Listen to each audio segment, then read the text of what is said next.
अस्सलाम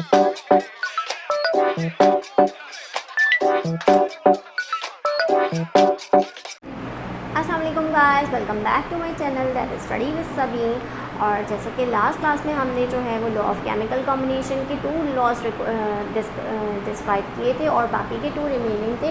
तो आज की क्लास में हम जो है वो बाकी के 2 लॉज कंटिन्यू करेंगे और साथ साथ उन स्टूडेंट्स के लिए जो मेरी लास्ट क्लास का रिव्यू लेना चाहते हैं, कुछ मिस हो गया है, कोई कॉन्सेप्ट क्लियर नहीं है तो वो देखना चाहते हैं, या फिर वो स्टूडेंट्स जिन्होंने न्यूली मेरा अभी चैनल ज्वाइन किया है, तो उनके लिए मैं आई बटन पर या और नीचे डिस्क्रिप्शन बॉक्स पे जो है वो अपनी लास्ट क्लासेस का लिंक दे दूँगी। आप वहाँ से जाकर ज़रूर मेरी लास्ट क्लासेस लीजिए और जनाब चैनल को लाइक और सब्सक्राइब ज़रूर कीजिए ताकि मेरी हौसला अफजाई हो सके और मैं इन क्लासेस का सिलसिला जारी रख सकूँ। So let's get started with the remaining 2 laws. The third law is law of multiple proportion, and it states that when 2 elements combine to form more than one compound, the masses of one element that combine with the fixed mass of other element are in the ratio of small whole number. बहुत complicated है ना? Let's make it easy for you with examples. Example समझते हैं जनाब, उसके बाद जब हम डेफिनेशन देखेंगे तो हमें डेफिनेशन पर इजी लगने लगेगी। देखिए, जब 2 एलिमेंट्स आपस में कंबाइन होते हैं ना तो ये पॉसिबिलिटी होती है कि एक से ज़्यादा कंपाउंड बने। फॉर एग्ज़ाम्पल, जब कार्बन और ऑक्सीजन आपस में कंबाइन होती है, अगर लिमिटेड अमाउंट ऑफ ऑक्सीजन के साथ कार्बन रिएक्ट करेगा तो कार्बन मोनोऑक्साइड फॉर्म होगी। ठीक है, मैं इक्वेशन अभी बैलेंस नहीं कर रही। और इसी तरह अगर कार्बन एक्सेस ऑफ ऑक्सीजन के साथ रिएक्ट करेगा तो कार्बन डाइऑक्साइड फॉर्म होगी। ठीक है, अब इन दोनों में अगर हम मासेस का रेशो ले लें, दैट इज़ कार्बन का मास एंड ऑक्सीजन का मास। ठीक है, यहाँ पर कार्बन है 1 एटम 12 ग्राम्स, यहाँ पर भी कार्बन है 1 एटम दैट इज़ 12 ग्राम, यहाँ पर ऑक्सीजन का 1 एटम यूज़ हुआ है 16 ग्राम्स और यहाँ पर ऑक्सीजन के 2 एटम्स यूज़ हुए हैं 32 ग्राम्स। ठीक है, तो अब अगर हम इन जो मास वेरी कर रहा है, यानी ऑक्सीजन का मास वेरी कर रहा है, कार्बन का सेम है ना, ऑक्सीजन का वेरी कर रहा है, तो अगर हम इनके मासेस का वेरिएशन का जो रेशो है ये ले लें, that is 16 divided by 32, that will be small the ratio of small whole number. Alright, इसी तरह हम एक और एग्जाम्पल लेते हैं। हाइड्रोजन और oxygen, when they combine together there is the possibility of forming water molecule as well as they can form hydrogen peroxide. okay, अब यहाँ पर भी अगर हम हाइड्रोजन एंड ऑक्सीजन के मासेस का रेशो देखें, हाइड्रोजन के 2 एटम्स यूज़ हो रहे हैं, एक का मास है 1 ग्राम, तो यहाँ पर हाइड्रोजन हो गई 2 ग्राम्स। ठीक है, ऑक्सीजन का 1 एटम यूज़ हो रहा है 16 ग्राम्स, यहाँ पर हाइड्रोजन के 2 ग्राम्स यूज़ हो रहे हैं अगेन, लेकिन यहाँ पर ऑक्सीजन जो है वो 2 मल्टीप्लाई बाय 16 दैट इज़ 32, और अगेन अगर हम इनका रेशो निकालें तो 16 डिवाइडेड बाय 32 1:2। ऑलराइट, अब अगर हम अब डेफिनेशन को देखते हैं,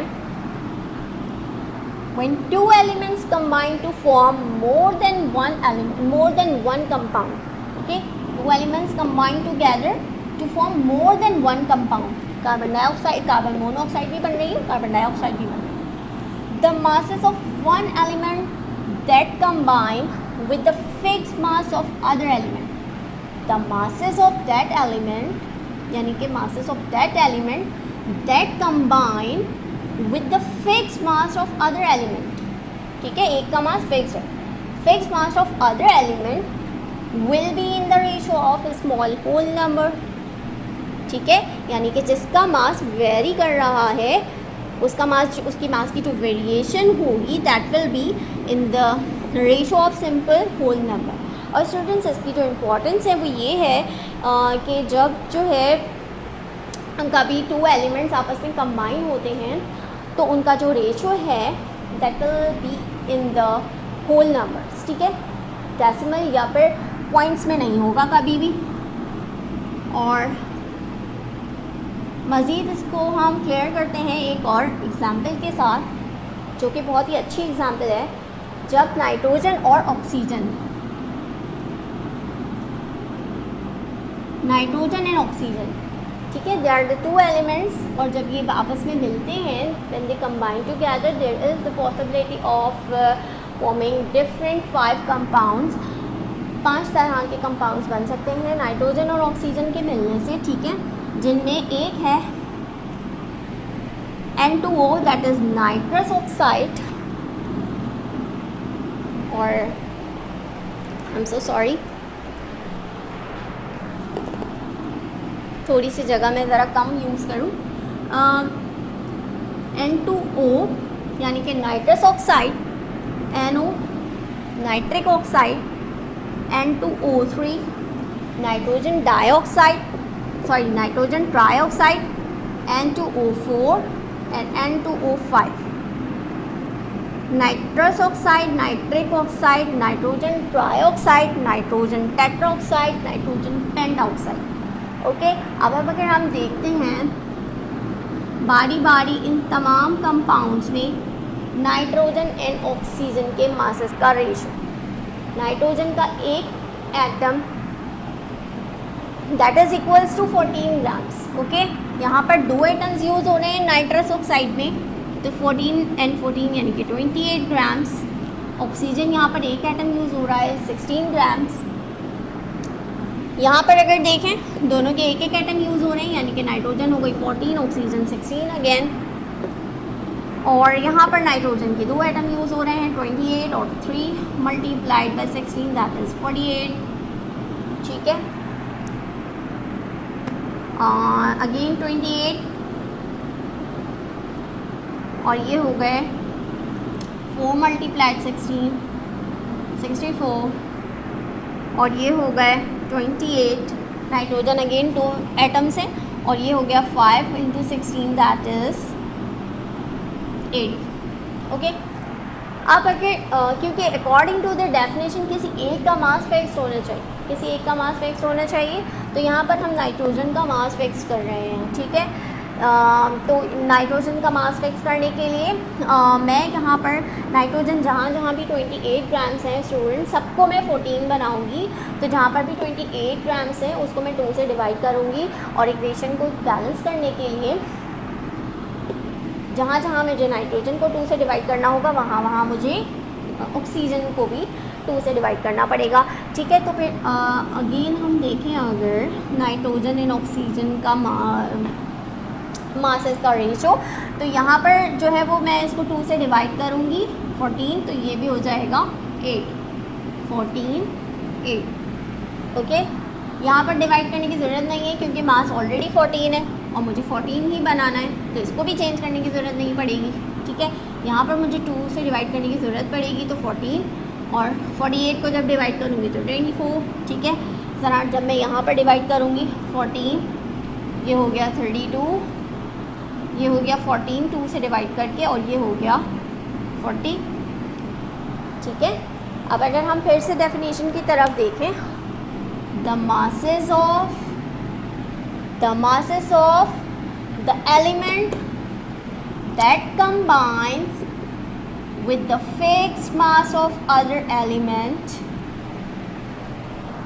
will be in the ratio of small whole numbers, ठीक है।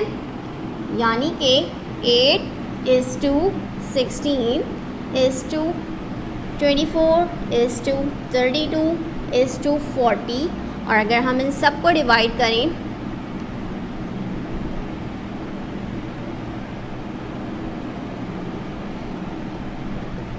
ये लीजिए जनाब, ये आ गया ratio of small whole numbers.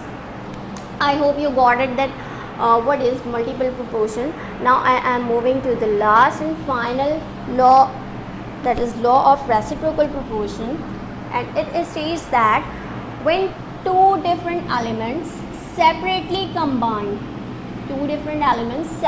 combine with the fixed mass of third element, with the fixed mass of third element, the proportion in which they combine with one another shall be either in the same ratio or some simple multiple of it. Again I am making it easy for you with examples. यहाँ पर हो रही है बात तीन तरह के compounds की, सॉरी तीन तरह के एलिमेंट्स की, हाँ, जो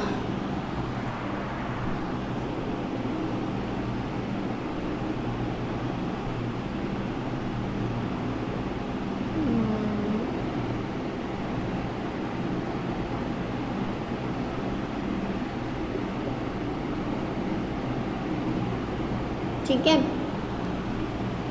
अब जब भी जो है वो हाइड्रोजन और कार्बन और हाइड्रोजन जब आपस में मिलेंगे, यहाँ पर बनी मीथेन CH4, ठीक है।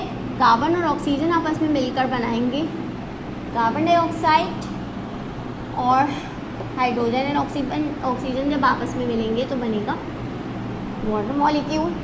ओके, अब इन सब का अगर हम अलग अलग रेशो देखें तो यहाँ पर हो गई कार्बन 12 ग्राम्स, और यहाँ पर एक का, क्योंकि एक हाइड्रोजन एटम का वेट होता है 1 ग्राम, तो 4 का हो गया 4 ग्राम। और अगर हम इनको फर्दर डिवाइड कर दें तो ये हो गया 3:1 का रेशो, ठीक है। और यहाँ पर अगर हम देखें तो कार्बन है 12 ग्राम्स और ऑक्सीजन हो गई 2:16 यानी कि 32 ग्राम्स। और अगर हम इनको 4 से डिवाइड कर दें तो ये हो गया 3:8 का रेशो। और अब यहाँ पर अगर हम देखें तो 2:16 यानी कि 1:8। अब लॉ ऑफ रेसिप्रोकल प्रोपोर्शन क्या कहता है कि जब elements two different elements separately combine with the fixed mass of third element, ठीक है। यहाँ पर 2 डिफरेंट एलिमेंट्स कौन से हो गए, जैसे कि ये कार्बन जो है वो हाइड्रोजन के साथ मिल के मीथेन बना रही है, ठीक है। और यहाँ पर कार्बन का जो मास है वो कितना यूज़ हो रहा है 3 ग्राम्स, ठीक है। और इसी तरह यहाँ पर कार्बन और ऑक्सीजन कार्बन डाइऑक्साइड बना रहे हैं, और यहाँ पर भी कार्बन का जो मास यूज़ हो रहा है वो 3 ग्राम्स है, ठीक है ना। तो यानी कि 2 डिफरेंट एलिमेंट्स हाइड्रोजन और ऑक्सीजन हुए, ठीक है, जो कंबाइन हो रहे हैं fix mass of third element के साथ सेपरेटली, यानी एक साथ नहीं, 2 अलग कंपाउंड्स बन रहे हैं, ठीक है। 2 डिफरेंट एलिमेंट्स यानी कि हाइड्रोजन और ऑक्सीजन एक एग्जाम्पल के according 2 different elements when they combine with the fix mass of third element, so when they will combine together, यानी कि अगर अब इन दोनों को रिएक्शन करना पड़ेगा तो इन दोनों के जो कॉम्बिनेशन का रेशो होगा वो ही होगा जो यहाँ था, या फिर उसका सिंपल मल्टीपल होगा। यानी कि अगर यहाँ पर 3 ग्राम ऑक्सीजन के साथ हाइड्रोजन का सिर्फ 1 ग्राम यूज़ हुआ, और यहाँ पर 3 ग्राम्स ऑफ कार्बन के साथ 3 ग्राम्स ऑफ कार्बन के साथ हाइड्रोजन का 1 ग्राम यूज़ हुआ, और यहाँ पर 3 ग्राम्स ऑफ कार्बन ने कंज्यूम किया 8 ग्राम्स ऑफ ऑक्सीजन को, ठीक है। तो कार्बन का जो मास है वो 3 है, हाइड्रोजन और ऑक्सीजन का यहाँ पर रेशो क्या बना 1:8, ठीक है। अब अगर हम यहाँ पर देखें तो यहाँ पर भी क्या आ रहा है, हाइड्रोजन और ऑक्सीजन का रेशो क्या बना 1:8, ठीक है। यही ये लॉ है कि जिन रेशो में जनाब ये 2 अलग कंपाउंड से मिल रहे हैं, 2 अलग एलिमेंट 2 अलग कंपाउंड बना रहे हैं, और 2 अलग कंपाउंड बनाने के लिए दूसरे एलिमेंट के फिक्स्ड अमाउंट से मिल रहे हैं, तो जब ये आपस में रिएक्ट करेंगे तो इनका रेशो भी वही होगा जो यहाँ था, या फिर उसका सिंपल मल्टीपल होगा। अब हम इसकी एक और एग्जांपल देते हैं। ऑक्सीजन, कार्बन एंड सल्फर, ठीक है। जब ऑक्सीजन अब यहाँ अगर हम देखें तो कार्बन डाइऑक्साइड फॉर्म होगी, यहाँ पर अगर हम देखें सल्फर डाइऑक्साइड फॉर्म होगी, और यहाँ अगर हम देखें तो CH2 that is carbon sulphide form होगी, ठीक है। अब इनका भी अगर हम रेशो निकालें तो 12 ग्राम्स के साथ हाइड्रोजन के 2 एटम्स यानी कि 32, 3:8। ठीक है, यहाँ पर अगर हम देखें सल्फ़र होता है 32 ग्राम्स। ठीक है, एक सल्फ़र का एक एटम जो है वो 32 ग्राम्स होता है। और यहाँ पर ऑक्सीजन हो गई हमारी 16 मल्टीप्लाइड बाई 2, क्योंकि 2 एटम्स यूज़ हो रहे हैं, तो ये भी हो गया 32। ठीक है, और ये हो गया हमारा जनाब, अगर हम इसको भी 4 से करते हैं डिवाइड, जैसे कि हमने यहाँ पर किया, और ये हो गया हमारा 12 ग्राम्स। और सल्फ़र, एक सल्फ़र का जो एटम है दैट इज़ इक्वल्स टू 32, तो 2 एटम्स यहाँ पर कंबाइन हो रहे हैं, तो 64 हो गया। ठीक है, अब अगर हम अब देखते हैं कि ऑक्सीजन जो है वो दोनों में कॉमन है। ठीक है, 2 डिफरेंट कंपाउंड्स बन रहे हैं, ऑक्सीजन इन दोनों में कॉमन है और दोनों का मास भी सेम है। 32 ग्राम्स ऑक्सीजन यहाँ पर भी कंज्यूम हो रही है, 32 ग्राम्स ऑक्सीजन यहाँ पर भी कंज्यूम हो रही है। ठीक है, तो वो जो 2 एलिमेंट्स हुए जिनकी हम डेफिनेशन में बात कर रहे हैं, वो इस एग्जांपल के अकॉर्डिंग कौन से हुए, कार्बन एंड सल्फर। तो ये जो 2 एलिमेंट्स हैं, ये जब कंबाइन होंगे to form separately with the same amount of third element, यानी कि ऑक्सीजन के साथ कंबाइन हो रहे हैं इस एग्जांपल के अकॉर्डिंग। और ऑक्सीजन की जो यहाँ पर का जो मास है वो सेम है, 8 and 8। ठीक है, अब जब इन्हें आपस में कंबाइन होना होगा, या रिएक्शन जब ये आपस में रिएक्ट करेंगे, तो इनका जो कॉम्बिनेशन होगा वो भी या तो वो ही होगा सेम जो यहाँ पर है, या फिर उसका सिंपल मल्टीपल होगा। यानी कि जब कार्बन और सल्फ़र आपस में रिएक्ट करेंगे, तो जिस तरह 8 ग्राम्स ऑफ ऑक्सीजन के लिए यहाँ पर 3 ग्राम्स कार्बन यूज़ हुई, 8 ग्राम्स ऑफ ऑक्सीजन के लिए यहाँ पर 8 ग्राम्स सल्फ़र यूज़ हुई। ठीक है, तो जब कार्बन और सल्फ़र आपस में रिएक्ट करेंगे तो उनका भी रेशो यहाँ 3 था, यहाँ 8 था, कार्बन का और सल्फ़र का, तो 3:8 होगा, या फिर इसका सिंपल मल्टीपल होगा। ठीक है, और अगर हम यहाँ देख रहे हैं वाकई कि जब कार्बन और सल्फ़र आपस में रिएक्ट करके बना रहे हैं कार्बन सल्फाइड, तो 12:64 इसका रेशो है। अगर हम इसको डिवाइड करते हैं 4 से,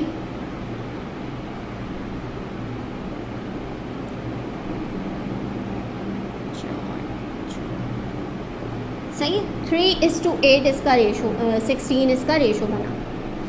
ठीक है, तो 3:8 यहाँ पर था, और हमने वही बात की कि इधर इन द सेम रेशो, जैसे कि सेम रेशो की एग्जांपल यहाँ पर आ गई, और some simple multiple of it, तो यहाँ पर सिंपल मल्टीपल की एग्जांपल आ गई। यानी कि यहाँ पर 8 था रेशो, तो यहाँ पर 8 का मल्टीपल 16 आ गया।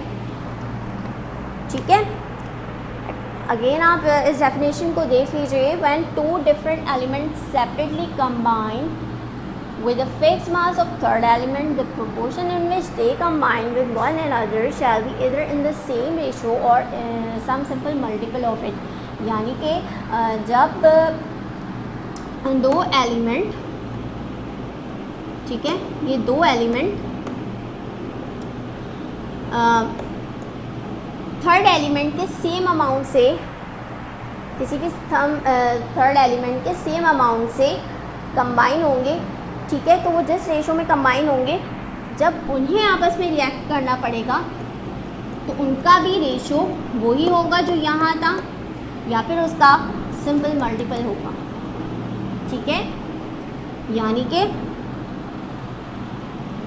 कार्बन के 3 ग्राम्स कार्बन ने जो है वो 1 ग्राम हाइड्रोजन यहाँ कंज्यूम की, और यहाँ 3 ग्राम कार्बन ने 8 ग्राम ऑक्सीजन यूज़ की। ठीक है, तो कार्बन का मास तो हो गया फिक्स, हाइड्रोजन एंड ऑक्सीजन हो गई इन द रेशो ऑफ 1:8। अब जब कभी हाइड्रोजन और ऑक्सीजन को रिएक्ट करना पड़ेगा तो उनका रिएक्शन भी 1:8 में ही होगा, या फिर इसके सिंपल मल्टीपल में होगा। तो यहाँ पर हुआ है 1:8 में, जैसे कि हमने देख लिया। इसी तरह जब नेक्स्ट एग्जाम्पल हम देख रहे हैं तो उसमें क्या हो रहा है कि यहाँ पर ऑक्सीजन सेम है। ठीक है, ऑक्सीजन के यहाँ पर भी 32 ग्राम्स यूज़ हो रहे हैं सल्फर डाइऑक्साइड बनाने के लिए, और कार्बन डाइऑक्साइड बनाने के लिए भी यहाँ पर 32 ग्राम्स यूज़ हो रहे हैं। ठीक है, तो कार्बन ऑक्सीजन तो हो गया सेम, तो कार्बन और सल्फ़र का यहाँ पर रेशो क्या हुआ, कार्बन यहाँ 3 ग्राम से, सल्फ़र यहाँ 8 ग्राम से। अब जब कार्बन और सल्फ़र को आपस में कंबाइन होना होगा तो वो इन्हीं रेशो में होंगे या फिर इनके सिंपल मल्टीपल में होंगे। तो 3:8 में होंगे या फिर 3:16 में होंगे। तो यहाँ हमने देखा कि कार्बन और सल्फ़र 3:16 के रेशो में मिल रहे हैं। तो ये थे जनाब लॉ ऑफ केमिकल कॉम्बिनेशंस, जिन्हें हमने बारी बारी डिटेल में चारों लॉज जो हैं वो डिस्कस कर लिए हैं। आई होप आप लोगों को ये सारे पॉइंट्स क्लियर होंगे जनाब। और अगर कोई पॉइंट आपका मिस है या फिर कोई कॉन्सेप्ट क्लियर नहीं है तो आप कमेंट में जाकर ज़रूर पूछ सकते हैं questions. I will try my best कि मैं आप हर इंडिविजुअल कमेंट का रिप्लाई करूं, या फिर अगर कोई कॉम्प्लिकेटेड क्वेश्चन है तो हम उसे अपनी नेक्स्ट क्लास में डिस्कस करें। ठीक है, अब अपनी नेक्स्ट क्लास में हम इंशाल्लाह फर्दर जो भी इस चैप्टर के आगे टॉपिक्स हैं उनको डिस्कस करेंगे। तब तक के लिए जो है मैं आप सबसे चाहती हूँ इजाज़त। खुश रहें, सबको खुश रखें, अपना ख्याल रखें, और मेरी तरफ से अल्लाह हाफ़िज़।